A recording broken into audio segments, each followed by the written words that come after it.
A última segunda-feira, dia 9 de fevereiro, marcou o Dia Internacional da Epilepsia, uma condição descrita há muito tempo, mas que até hoje gera dúvidas na população.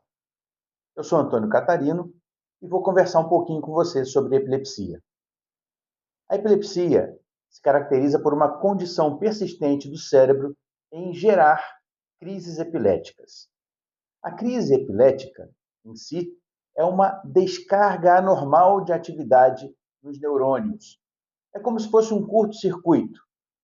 Alguns neurônios funcionam em excesso e isso vai gerar as manifestações que nós costumamos ver. Muitas pessoas acreditam que a epilepsia seja apenas aquela crise motora em que o paciente tem abalos musculares incontroláveis. Nós vimos isso recentemente durante uma partida de futebol. Mas além dessas crises motoras, existem outros tipos de crise. Algumas vezes é apenas uma perda breve de consciência. O paciente permanece de olhos abertos, como se estivesse alheio ao mundo. Em outros casos, pode haver apenas manifestações sensoriais, como sensações de formigamento, de calor, alterações visuais e até mesmo alucinações auditivas ou de olfato. Em alguns casos, podem acontecer sintomas autonômicos, como variações na pressão ou na frequência cardíaca, sudorese excessiva, e até mesmo sintomas psíquicos, como um medo inexplicável, uma irritabilidade que acontece do nada. As crises epiléticas, elas precisam ser abordadas de forma correta. E você sabe o que fazer se uma pessoa começar uma crise epilética ao seu lado? Muito bem. A primeira orientação é mantenha a calma. Olhe o relógio, procure ver a hora em que a crise começou. Para quem está próximo e não está habituado às crises, ela parece durar uma eternidade. Mas, em sua maioria, as crises são autolimitadas e duram cerca de 1 a 2 minutos. Durante esse período, você precisa estar calmo e tentar proteger o paciente. Afaste objetos que possam causar lesão. Proteja a cabeça do paciente com algum objeto macio, um casaco, uma camisa, um travesseiro ou até mesmo a sua perna. Não tente conter os movimentos de forma agressiva, não precisa segurar o paciente, apenas proteger.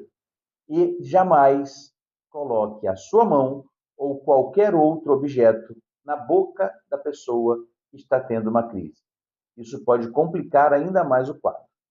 Coloque a pessoa de lado para que ela não broncoaspire a saliva e não fique engasgado com ela. Mas calma, você não tem que virar a pessoa de lado durante a fase dos abalos musculares. Após o término desse período da crise, vire a pessoa calmamente de lado. Se a crise durar mais de 5 minutos, o serviço de socorro médico precisa ser acionado. E talvez o paciente precise ser avaliado. Uma outra condição que nos obriga a contactar o serviço médico é se o paciente estiver apresentando crises repetidas, se ele não recuperar a consciência entre as crises e se houver crise em ambiente aquático ou se o paciente apresenta dificuldade respiratória ou teve algum ferimento durante a ocorrência da crise. Se a pessoa apresentou apenas um evento de crise epilética, ela ainda não tem o diagnóstico de epilepsia. Para afirmar esse diagnóstico, são necessárias 2 crises não provocadas com um intervalo maior que 24 horas entre elas, ou uma crise e algum indício clínico ou de exame complementar que aumente o risco de uma nova crise em 60% dentro de 10 anos. A maioria dos pacientes responde bem aos medicamentos habituais para a crise epilética. Eles conseguem reduzir a frequência de crise e até mesmo ficar livre de crise por um bom período de tempo. Uma pequena parte, apesar do tratamento, continua apresentando crises. São quadros mais graves e crises refratárias. Após 2 a 5 anos sem crise, é possível considerar a retirada dos medicamentos, mas isso depende de outras condições clínicas e do risco de uma nova crise acontecer.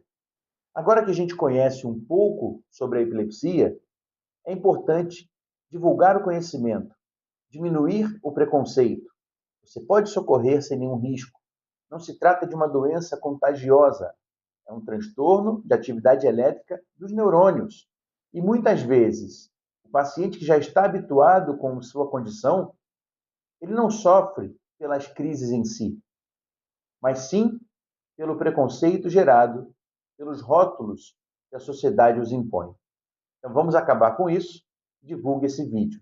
Se você tem epilepsia ou conhece alguém que tem epilepsia, agende uma consulta com um neurologista para que o quadro seja investigado e o tratamento iniciado o quanto antes.